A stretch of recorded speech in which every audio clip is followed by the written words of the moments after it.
ಸ್ನೇಹಿತರೆ, RK media ಮಾಸ್ಟರ್ಸ್ಗೆ ಸ್ವಾಗತ ಸುಸ್ವಾಗತ. ಗೆಳೆಯರೇ, ಇವತ್ತಿನ ಒಂದು ಕರೆಂಟ್ ಅಫೇರ್ಸ್ಗಳನ್ನು ನಾವು ಸ್ಪರ್ಧಾತ್ಮಕ ಪರೀಕ್ಷೆ ದೃಷ್ಟಿಯಿಂದ ಅವುಗಳನ್ನು ಸಬ್ಜೆಕ್ಟ್ ರಿಲೇಟೆಡ್ ಆಗಿ ಅನಲೈಸ್ ಮಾಡ್ಕೊತಾ ಹೋಗೋಣ. ಈ ರೀತಿ ಸಬ್ಜೆಕ್ಟ್ ರಿಲೇಟೆಡ್ ಆಗಿ ನಾವು ಅನಲೈಸ್ ಮಾಡ್ಕೊತಾ ಹೋದರೆ ಅದು ನಮಗೆ ಸ್ಪರ್ಧಾತ್ಮಕ ಪರೀಕ್ಷೆಯಲ್ಲಿ ಒಂದು ಕೊಟ್ಟಿರುವ ಪ್ರಶ್ನೆಗಳನ್ನು ಬಿಡಿಸಲು ಸರಳವಾಗುತ್ತದೆ. ಇನ್ನು ನಮ್ಮ ಭಾರತದ ಆರ್ಥಿಕ ವಿಷಯಕ್ಕೆ ಸಂಬಂಧಿಸಿದಂತೆ ಅಂದರೆ ಜಾಗತಿಕವಾಗಿ ಒಂದು ಪಳೆಯುಳಿಕೆ ಇಂಧನ ಈಗ ಚರ್ಚೆಯಲ್ಲಿದೆ. ಅದೇನಪ್ಪ ಅಂತ ನೋಡುವುದಾದರೆ ಇಲ್ಲಿ ಡಿಸೆಂಬರ್ 2025 ಅಂಕಿಅಂಶಗಳ ಪ್ರಕಾರ ಒಂದು ರಷ್ಯಾದ ಪಳೆಯುಳಿಕೆ ಇಂಧನ ಫಾಸಿಲ್ ಫ್ಯೂಯಲ್ ಇದರ ಆಮದಿನಲ್ಲಿ ನಮ್ಮ ಭಾರತವು ಈಗ 3ನೇ ಸ್ಥಾನಕ್ಕೆ ಕುಸಿದಿದೆ ಎಂಬ ಒಂದು ವಿಷಯ ಈ ಒಂದು ಅಂಕಿಅಂಶಗಳ ಪ್ರಕಾರ ತಿಳಿದು ಬರುತ್ತಿದೆ. ಇನ್ನು ನಮ್ಮ ಭಾರತವು ಉಕ್ರೇನ್ ಯುದ್ಧದಂತಹ ಒಂದು ಸಂದರ್ಭದಲ್ಲಿಯೂ ಈ ನಮ್ಮ ಭಾರತ ರಷ್ಯಾದ ತೈಲ ಖರೀದಿಗೆ ಅತಿ ದೊಡ್ಡ ರಷ್ಯಾದ ತೈಲ ಆಮದು ಮಾಡಿಕೊಳ್ಳಲು ಅತಿ ದೊಡ್ಡ ಗ್ರಾಹಕನಾಗಿತ್ತು. ಆದರೆ ಈಗ ಈ ಒಂದು ಕುಸಿತಕ್ಕೆ ಕಾರಣ ಅಥವಾ ಈ ಒಂದು ಸ್ಥಾನ ಬದಲಾವಣೆಗೆ ಕಾರಣವನ್ನು ನೋಡುವುದಾದರೆ ಇಲ್ಲಿ ನಮ್ಮ ಭಾರತ ಸರ್ಕಾರ ಮತ್ತು ಖಾಸಗಿ ತೈಲ ಶುದ್ಧೀಕರಣ ಸಂಸ್ಥೆಗಳು ರಷ್ಯಾದ ತೈಲ ಖರೀದಿಯನ್ನು ಕಡಿಮೆ ಮಾಡಲು ಕೆಲವು ಪ್ರಮುಖ ಕಾರಣಗಳು ಅವು ಯಾವುವು ಅಂತ ನೋಡುವುದಾದರೆ ಇಲ್ಲಿ ದರ ರಿಯಾಯಿತಿ ಇಳಿಕೆ ಅಂದರೆ ಲೋವರ್ ಕಾಸ್ಟ್ ಮತ್ತು ಪಾವತಿ ಸಮಸ್ಯೆ ಅಂದರೆ ಪೇಮೆಂಟ್ ಇಶ್ಯೂಸ್ ಮತ್ತು ಮೂಲಗಳ ವೈವಿಧ್ಯೀಕರಣ ಹಾಗೂ ನಿರ್ವಹಣಾ ಅವಧಿ ಅಂದರೆ ಮೇಂಟೆನೆನ್ಸ್, ಈ ಎಲ್ಲ ಕಾರಣಗಳಿಂದ ಈ ಒಂದು ರಷ್ಯಾದ ತೈಲ ಖರೀದಿಗಳ ಕುಸಿತಕ್ಕೆ ಕಾರಣವಾಗುತ್ತಿದೆ. ಇನ್ನು ನಮ್ಮ ಭಾರತ ರಷ್ಯಾ ಕಚ್ಚಾ ತೈಲ ಖರೀದಿಯಲ್ಲಿ 2ನೇ ಅತಿ ದೊಡ್ಡ ಆಮದುದಾರ ದೇಶವಾಗಿತ್ತು. ಅಂದರೆ ಇಲ್ಲಿ 1ನೇ ಸ್ಥಾನವನ್ನು ಚೀನಾ ಪಡೆದಿತ್ತು ಮತ್ತು 2ನೇ ಸ್ಥಾನ ನಮ್ಮ ಭಾರತ ಪಡೆದಿತ್ತು. ಆದರೆ ಡಿಸೆಂಬರ್ 2025 ಈ ಆಮದುಗಳ ಅಂದರೆ ತೈಲ ಆಮದು ಕಡಿಮೆಯಾಗಿರುವುದರಿಂದ 3ನೇ ಸ್ಥಾನಕ್ಕೆ ನಮ್ಮ ಭಾರತ ಕುಸಿದಿದೆ ಮತ್ತು 2ನೇ ಸ್ಥಾನಕ್ಕೆ ಟರ್ಕಿ ಸ್ಥಾನ ಪಡೆದಿದೆ.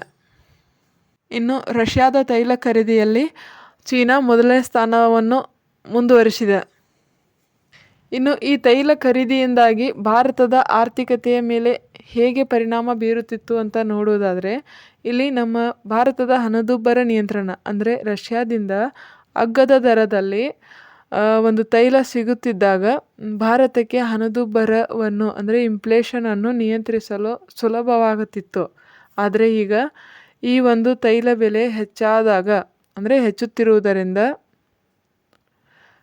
ಪೆಟ್ರೋಲ್, ಡೀಸೆಲ್ ದರಗಳ ಮೇಲೆ ಕೂಡ ಈ ಒಂದು ಹೆಚ್ಚುತ್ತಿರುವ ತೈಲ ಬೆಲೆಯ ಒತ್ತಡ ಬೀಳುತ್ತಿದೆ. ಇನ್ನು ನಮ್ಮ ಭಾರತವು ಎನರ್ಜಿ ಸೆಕ್ಯುರಿಟಿ ಅಂದರೆ ಇಂಧನ ಭದ್ರತೆಯನ್ನು ಕಾಪಾಡಿಕೊಳ್ಳಲು ಇಂಧನದ ಮೂಲವಾದ ಅದರಲ್ಲಿಯೂ ನವೀಕರಿಸಬಹುದಾದ ಇಂಧನ ಮೂಲವಾದ ಸೌರಶಕ್ತಿ ಮತ್ತು ಹಸಿರು ಹೈಡ್ರೋಜನ್ನತ್ತ ಹೆಚ್ಚು ಒತ್ತು ನೀಡುತ್ತಿದೆ. ಹಾಗಾಗಿ ರಷ್ಯಾದ ಒಂದು ತೈಲದ ಮೇಲಿನ ಅವಲಂಬನೆಯನ್ನು ನಮ್ಮ ಭಾರತವು ಕಡಿಮೆ ಮಾಡುತ್ತಿರುವುದು ಇದು ಇಂಧನ ಮೂಲಗಳನ್ನು ಸಮತೋಲನಗೊಳಿಸುತ್ತಿರುವ ಒಂದು ಮುನ್ನೆಚ್ಚರಿಕಾ ಕ್ರಮವಾಗಿದೆ. ಇನ್ನು ಅಂತಾರಾಷ್ಟ್ರೀಯ ವಿಷಯಕ್ಕೆ ಸಂಬಂಧಿಸಿದಂತೆ ವಿಶ್ವಸಂಸ್ಥೆಯ ಪ್ರಮುಖ ವಿಭಾಗವಾದ ಸಶಸ್ತ್ರ ನಿಯಂತ್ರಣ ಮತ್ತು ನಿಶ್ಚಲೀಕರಣದ ಸಲಹಾ ಮಂಡಳಿಯೊಂದು ಈಗ ಸುದ್ದಿಯಲ್ಲಿದೆ. ಇದೇನಪ್ಪ ಅಂತ ನೋಡುವುದಾದರೆ ಪ್ರಸ್ತುತ ನಮ್ಮ ಭಾರತದ ಒಬ್ಬ ಹಿರಿಯ ತಾಂತ್ರಿಕರೊಬ್ಬರು ಈ ಒಂದು ಸಂಸ್ಥೆಯ ಅಧ್ಯಕ್ಷ ಸ್ಥಾನವನ್ನು ಪಡೆದುಕೊಂಡಿದ್ದಾರೆ. ಅಂದರೆ ವಿಶ್ವಸಂಸ್ಥೆಯ ಪ್ರಮುಖ ವಿಭಾಗವಾದ ಸಶಸ್ತ್ರ ಮತ್ತು ನಿಶಸ್ತ್ರೀಕರಣದ ಸಲಹಾ ಮಂಡಳಿ ಅಡ್ವೈಸರಿ ಬೋರ್ಡ್ ಆಫ್ ಡಿಸ್ಆರ್ಮ್ಮೆಂಟ್ ಮ್ಯಾಟರ್ಸ್ ಎಂಬ ಒಂದು ಮಂಡಳಿಯ ಅಧ್ಯಕ್ಷ ಸ್ಥಾನಕ್ಕೆ ನಮ್ಮ ಭಾರತದ ಹಿರಿಯ ರಾಜತಾಂತ್ರಿಕರೊಬ್ಬರು ನಾಮನಿರ್ದೇಶನಗೊಂಡಿರುವುದು ಇದು ಅಂದರೆ ಜಾಗತಿಕ ವೇದಿಕೆಯಲ್ಲಿ ನಮ್ಮ ಭಾರತದ ಪ್ರಭಾವ ಹೆಚ್ಚುತ್ತಿರುವುದಕ್ಕೆ ಇದೊಂದು ಸಾಕ್ಷಿಯಾಗುತ್ತಿದೆ. ಏನಪ್ಪ ಇದು ನಿಶಸ್ತ್ರೀಕರಣ ಸಲಹಾ ಮಂಡಳಿ ಅಂತ ನೋಡುವುದಾದರೆ, ಇದು ವಿಶ್ವಸಂಸ್ಥೆಯ ಪ್ರಧಾನ ಕಾರ್ಯದರ್ಶಿಗಳಿಗೆ ನೇರವಾಗಿ ಸಲಹೆ ನೀಡುವ ಒಂದು ಉನ್ನತ ಮಟ್ಟದ ಮಂಡಳಿಯಾಗಿದೆ. ಈ ಒಂದು ಸಶಸ್ತ್ರ ನಿಯಂತ್ರಣ ಮತ್ತು ನಿಶ್ಚರೀಕರಣದ ಸಲಹಾ ಮಂಡಳಿಯು 1975ರಲ್ಲಿ ಸ್ಥಾಪಿತವಾಯಿತು ಮತ್ತು ಇದರ ಕಾರ್ಯ ಅಣುಬಾಂಬ್ ಸೇರಿದಂತೆ ವಿಧ್ವಂಸಕ ಶಸ್ತ್ರಾಸ್ತ್ರಗಳ ನಿಯಂತ್ರಣ ಮತ್ತು ಸಶಸ್ತ್ರ ಸ್ಪರ್ಧೆಯನ್ನು ತಡೆಯುವುದು ಹಾಗೂ ಜಾಗತಿಕ ಶಾಂತಿಯನ್ನು ಕಾಪಾಡುವುದು ಈ ಒಂದು ಮಂಡಳಿಯ ಪ್ರಮುಖ ಕಾರ್ಯತಂತ್ರವಾಗಿದೆ. ಹಾಗೂ ಈ ಒಂದು ಸಶಸ್ತ್ರ ಸ್ಪರ್ಧೆಯನ್ನು ತಡೆಯಲು ಮತ್ತು ಜಾಗತಿಕ ಶಾಂತಿಯನ್ನು ಕಾಪಾಡಲು ಈ ಒಂದು ಮಂಡಳಿಯು ಕಾರ್ಯತಂತ್ರಗಳನ್ನು ಕೂಡ ರೂಪಿಸುತ್ತದೆ. ಇನ್ನು ಈ ಒಂದು ಸಶಸ್ತ್ರ ನಿಯಂತ್ರಣ ಮತ್ತು ನಿಶ್ಚರೀಕರಣದ ಸಲಹಾ ಮಂಡಳಿಯ ಪ್ರಮುಖ ಜವಾಬ್ದಾರಿ ಏನು ಅಂತ ನೋಡುವುದಾದರೆ, ಈ ಒಂದು ಮಂಡಳಿಯ ಜವಾಬ್ದಾರಿ ಇದು AI ಮತ್ತು ಶಸ್ತ್ರಾಸ್ತ್ರಗಳ ಅಂದರೆ ಕೃತಕ ಬುದ್ಧಿಮತ್ತೆ ಅಂದರೆ ಆರ್ಟಿಫಿಷಿಯಲ್ ಇಂಟೆಲಿಜೆಂಟ್ ಬಳಸಿ ತಯಾರಿಸುವ ಒಂದು ಸ್ವಯಂಚಾಲಿತ ಆಯುಧಗಳ ನಿಯಂತ್ರಣದ ಒಂದು ಜವಾಬ್ದಾರಿಯನ್ನು ಇದು ವಹಿಸಿರುತ್ತದೆ. ಮತ್ತು ಬಾಹ್ಯಾಕಾಶ ಭದ್ರತೆ ಅಂದರೆ ಬಾಹ್ಯಾಕಾಶದಲ್ಲಿ ಶಸ್ತ್ರಾಸ್ತ್ರಗಳ ಪೈಪೋಟಿಯನ್ನು ತಡೆಯುವುದು ಇದರ ಮುಖ್ಯ ಜವಾಬ್ದಾರಿಯಾಗಿದೆ. ಮತ್ತು ಅಣ್ವಸ್ತ್ರರಹಿತ ಜಗತ್ತು ಅಂದರೆ ಪರಮಾಣು ಅಸ್ತ್ರಗಳ ಪರೀಕ್ಷೆ ಮತ್ತು ಹರಡುವಿಕೆಯನ್ನು ತಡೆಯಲು ವಿಶ್ವಸಂಸ್ಥೆಯ ಪ್ರಧಾನ ಕಾರ್ಯದರ್ಶಿಗೆ ಸಲಹೆ ನೀಡುವ ಒಂದು ಜವಾಬ್ದಾರಿಯನ್ನು ಈ ಒಂದು ಮಂಡಳಿ ಹೊಂದಿರುತ್ತದೆ. ಇನ್ನು ಜಾಗತಿಕ ಆರ್ಥಿಕತೆಯು ಒಂದು ಮಹತ್ವದ ಚರ್ಚೆಯಾಗಿದೆ. ಅದೇನಪ್ಪ ಅಂತ ನೋಡುವುದಾದರೆ, ವಿಶ್ವ ಬ್ಯಾಂಕ್ ಜನವರಿ 2026ರಲ್ಲಿ ಬಿಡುಗಡೆ ಮಾಡಿದ ವರದಿಯೊಂದು ಈಗ ಚರ್ಚೆಯಲ್ಲಿದೆ. ಇನ್ನು ಏನಪ್ಪ ಇದು ವಿಶ್ವ ಬ್ಯಾಂಕ್ ಜನವರಿ 2026ರಲ್ಲಿ ಬಿಡುಗಡೆ ಮಾಡಿದ ವರದಿ ಅಂತ ನೋಡುವುದಾದರೆ, ಅದು 2025ರಲ್ಲಿ ಜಾಗತಿಕ ಆರ್ಥಿಕತೆಯು ಒಂದು ಹಾರ್ಡ್ ಲ್ಯಾಂಡಿಂಗ್ ಅಂದರೆ ಭಾರೀ ಕುಸಿತ ಕಾಣಬಹುದು ಎಂದು ಈ ಒಂದು ವಿಶ್ವ ಬ್ಯಾಂಕ್ನ ಆರ್ಥಿಕ ತಜ್ಞರು ಅಂದಾಜಿಸಿದ್ದರು. ಆದರೆ ಈಗ ಅದು ಆಶ್ಚರ್ಯಕರವಾಗಿ ಆರ್ಥಿಕತೆಯು ಇನ್ನಷ್ಟು ಚೇತರಿಸಿಕೊಂಡಿದೆ. ಇನ್ನು 2025ರಲ್ಲಿ ಜಾಗತಿಕ GDPಯ ಬೆಳವಣಿಗೆ ದರವು ಅಂದಾಜು 2.7% ಆದರೆ ಈಗ 2026ರಲ್ಲಿ ಇದು 2.6% ಇರಲಿದ್ದು, ಇನ್ನು 2027ಕ್ಕೆ ಮತ್ತೆ ಇದು 2.7%ಕ್ಕೆ ಏರುವ ನಿರೀಕ್ಷೆ ಇದೆ ಎಂದು ವಿಶ್ವ ಬ್ಯಾಂಕ್ನ ಆಶ್ಚರ್ಯಕರ ವರದಿಯೊಂದು ಬಿಡುಗಡೆ ಸಿದ್ಧವಿದೆ. ಇನ್ನು ಜಾಗತಿಕವಾಗಿ ನಮ್ಮ ಭಾರತದ ಆರ್ಥಿಕತೆಯ ಸ್ಥಾನಮಾನ ಹೇಗಿದೆಯಪ್ಪ ಅಂತ ನೋಡುವುದಾದರೆ, ಜಾಗತಿಕ ಅಸ್ಥಿರತೆಯ ನಡುವೆಯೂ ನಮ್ಮ ಭಾರತವು ವಿಶ್ವದ ವೇಗವಾಗಿ ಬೆಳೆಯುತ್ತಿರುವ ಒಂದು ಪ್ರಮುಖ ಆರ್ಥಿಕತೆಯಾಗಿ ಮುಂದುವರಿಯುತ್ತಿದೆ. ಅದರಲ್ಲಿಯೂ ನಮ್ಮ ಭಾರತ ಈಗ 2026ರಲ್ಲಿ ಭಾರತದ ಬೆಳವಣಿಗೆ ದರ ಸುಮಾರು 6.6% ಇರಲಿದೆ ಎಂದು ವಿಶ್ವಸಂಸ್ಥೆ ಮತ್ತು ವಿಶ್ವ ಬ್ಯಾಂಕ್ ವರದಿಗಳು ತಿಳಿಸಿವೆ. ಇದು ಹೇಗೆ ಸಾಧ್ಯಪ್ಪ ಅಂತ ನೋಡೋದಾದರೆ, ಸ್ಥಿರವಾದ ದೇಶೀಯ ಬಳಕೆ ಮತ್ತು ಸಾರ್ವಜನಿಕ ಹೂಡಿಕೆಗಳು ನಮ್ಮ ಭಾರತವನ್ನು ಆರ್ಥಿಕತೆಯ ಆಶಾಕಿರಣವನ್ನಾಗಿ ಮಾಡುತ್ತಿವೆ. ಇನ್ನು ನಮ್ಮ ಭಾರತದ GDPಯ ಮುನ್ಸೂಚನೆಯ ಬಗ್ಗೆ ನಾವು ತಿಳಿಯುವುದಾದರೆ,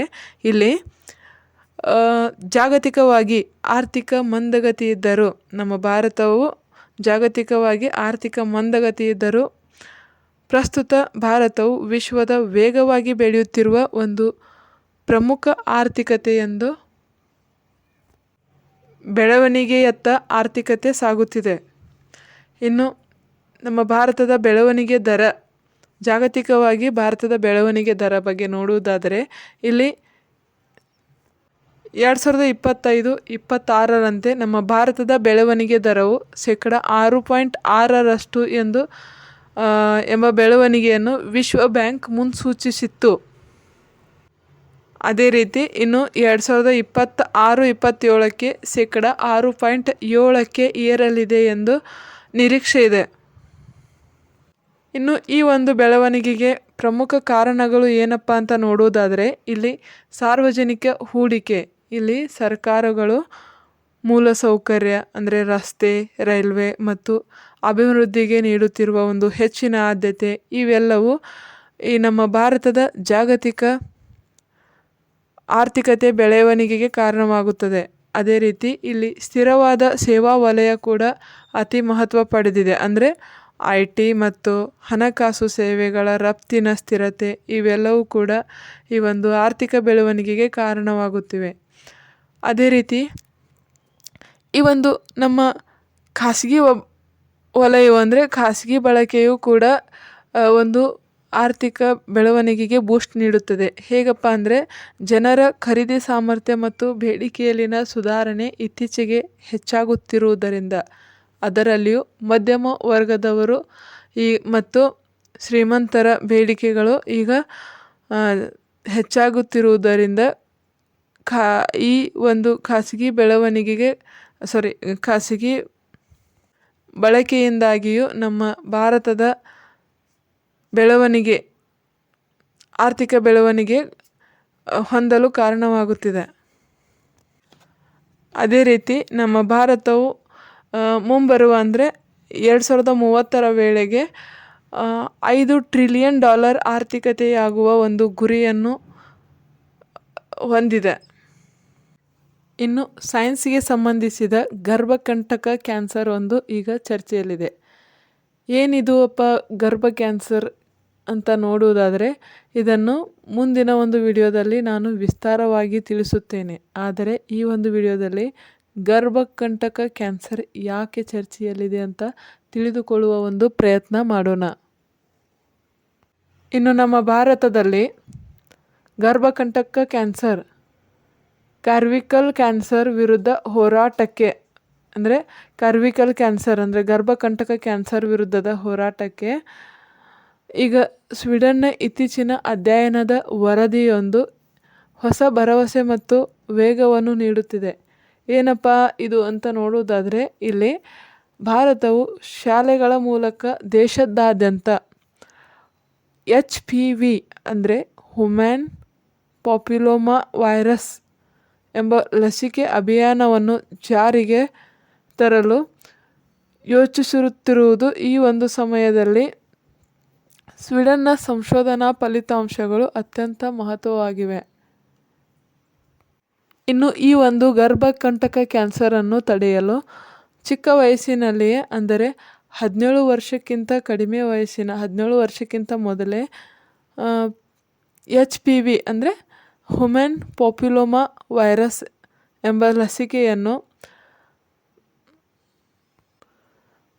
ಪಡೆದ ಮಹಿಳೆಯರಲ್ಲಿ ಇಲ್ಲಿ ಗರ್ಭಕಂಟಕ ಕ್ಯಾನ್ಸರ್ ಬರುವ ಸಾಧ್ಯತೆಯು, ಯಾರು ಲಸಿಕೆಯನ್ನು ಪಡೆಯುವುದಿಲ್ಲವೋ ಅಂದರೆ ಯಾರು ಈ ಒಂದು ಲಸಿಕೆಯನ್ನು ಪಡೆದಿರುವುದಿಲ್ಲವೋ ಆ ಒಂದು ಪಡೆಯದಿರುವುದಕ್ಕಿಂತ 88% ಕಡಿಮೆ ಇರುವ ಈ ಗರ್ಭಕಂಟಕ ಕ್ಯಾನ್ಸರ್ ಬರುವ 88% ಕಡಿಮೆ ಸಾಧ್ಯತೆ ಇರುತ್ತದೆ. ಇನ್ನು ಈ ಒಂದು ಲಸಿಕೆಯನ್ನು ಹದಿಹರೆಯದ ಹಂತದಲ್ಲಿ ಅಂದರೆ 9 ರಿಂದ 14 ವರ್ಷ ವಯಸ್ಸಿನೊಳಗಿರುವವರಿಗೆ ನೀಡುವುದು ಹೆಚ್ಚು ಫಲಕಾರಿಯಾಗುತ್ತದೆ. ಇನ್ನು ಭಾರತದಲ್ಲಿ ಗರ್ಭಕಂಟಕ ಕ್ಯಾನ್ಸರ್ನಿಂದಾಗಿ ಪ್ರತಿ 8 ನಿಮಿಷಕ್ಕೆ ಒಬ್ಬ ಮಹಿಳೆ ಗರ್ಭಕಂಠದ ಕ್ಯಾನ್ಸರ್ನಿಂದ ಸಾವನ್ನಪ್ಪುತ್ತಿದ್ದಾರೆ. ಇದು ಭಾರತೀಯ ಮಹಿಳೆಯರಲ್ಲಿ ಒಂದು ಕಂಡುಬರುತ್ತಿರುವ 2ನೇ ಅತಿ ದೊಡ್ಡ ಕ್ಯಾನ್ಸರ್ ಆಗಿದೆ. ಅಂದರೆ ಜಾಗತಿಕವಾಗಿ ಭಾರತೀಯ ಮಹಿಳೆಯರಲ್ಲಿ ಕಂಡುಬರುವ 2ನೇ ಅತಿ ದೊಡ್ಡ ರೋಗ ಎಂದರೆ ಅದು ಕ್ಯಾನ್ಸರ್ ಆಗಿದೆ, ಗರ್ಭಕಂಟಕ ಕ್ಯಾನ್ಸರ್ ಆಗಿದೆ.